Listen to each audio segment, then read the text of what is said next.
Hi, please enjoy A Boy's Errand to help you broaden your understanding of agency.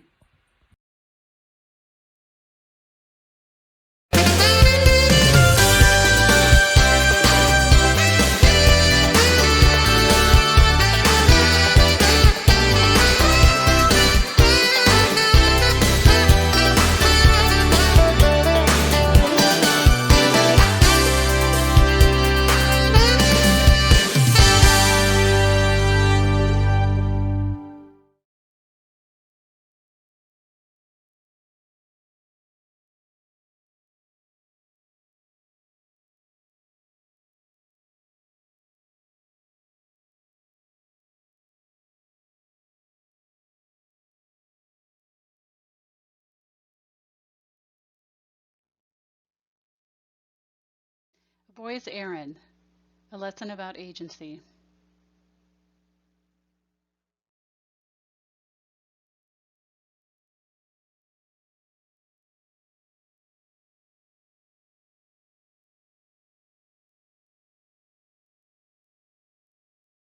Imagine a young boy riding his bike to the store, having been sent there by his mother. He is to purchase several items that she needed to prepare their evening dinner.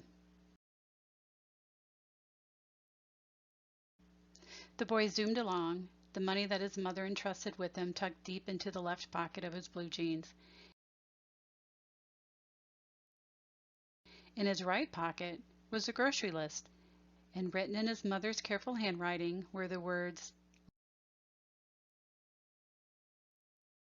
lettuce, flour, corned beef, and eggs.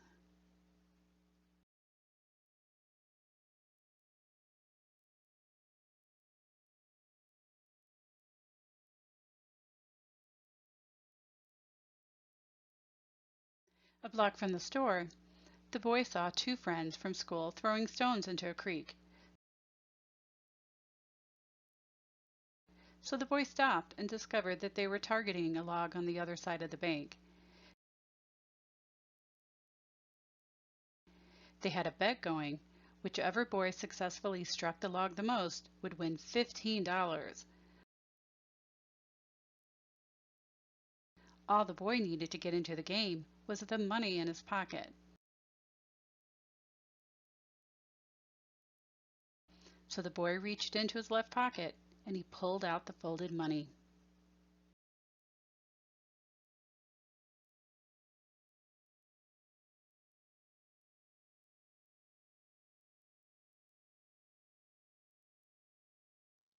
And then the boy guiltily thought about the grocery list, so he pulled it out from the other pocket. As much as the boy wanted to join his friends, he hurried on to the store. Once there, he again dug into his right pocket to retrieve the list. He shoved his hand as deep as it would go, his fingers trolling for the list to no avail. Woefully, the list hadn't made it back into his pocket.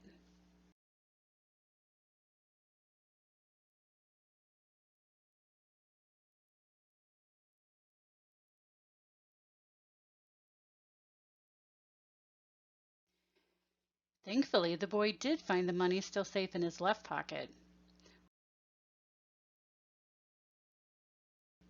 Relying on his memory, the boy collected the requested grocery items, paid for them, and hurried back out of the store. He planned to go directly home, but when he passed the spot where his friends had been, he noticed they were gone. Unable to resist, he stopped just long enough to throw a few stones at the log, convinced that he would have won if only he had stayed.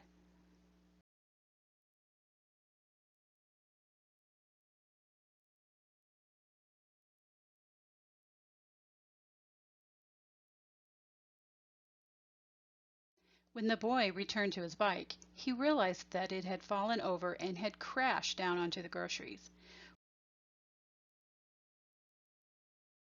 Grumbling, he retrieved the spilled groceries, righted his bike, and hurried home, where the boy's mother greeted him warmly. "You're back," she said. "Now I can get busy making a salad." But instead of pulling out the requested head of lettuce from the bag, she pulled out a head of cabbage. "Oh, well," she said, "at least cooked cabbage will be good with the corned beef that I sent you to buy."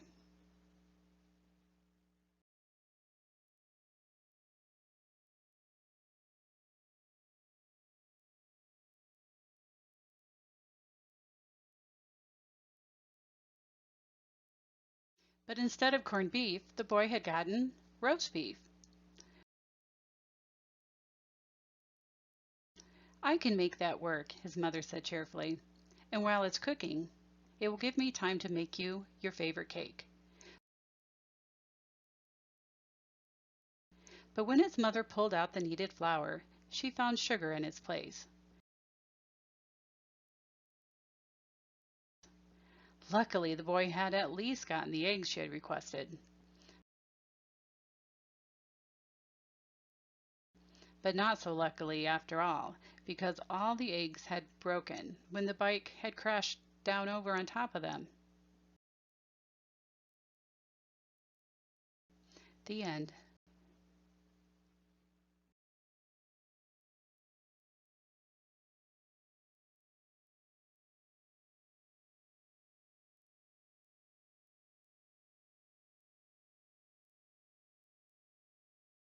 What does this story have to do with the issue of how real estate licensees can legally work with others?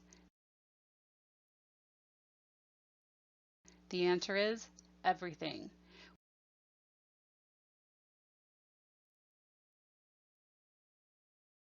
When the boy agreed to go to the store for his mother, he had in effect become an agent for his mother, acting on her behalf. The boy was, in fact, in a fiduciary relationship, his mother having delegated authority for the boy to act on her behalf by purchasing groceries.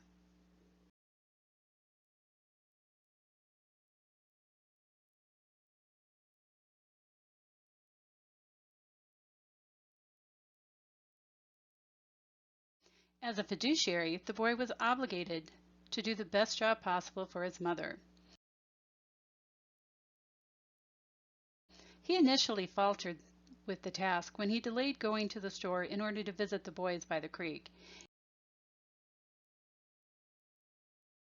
If he hadn't have stopped, he wouldn't have lost the list.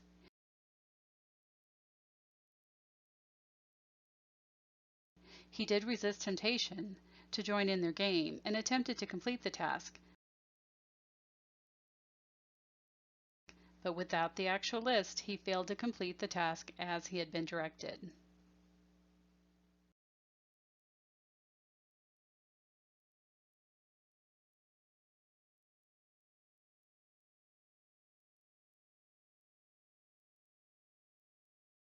He then let his mother down further when he failed to safeguard the purchases by stopping for a second time by the creek. Even though he stopped only for a short time, it resulted in the eggs being damaged. Just as the boy had a responsibility to his mother, when an agency relationship is formed, licensees have duties that are legally required of them, even when the agency relationship has not been formally recognized.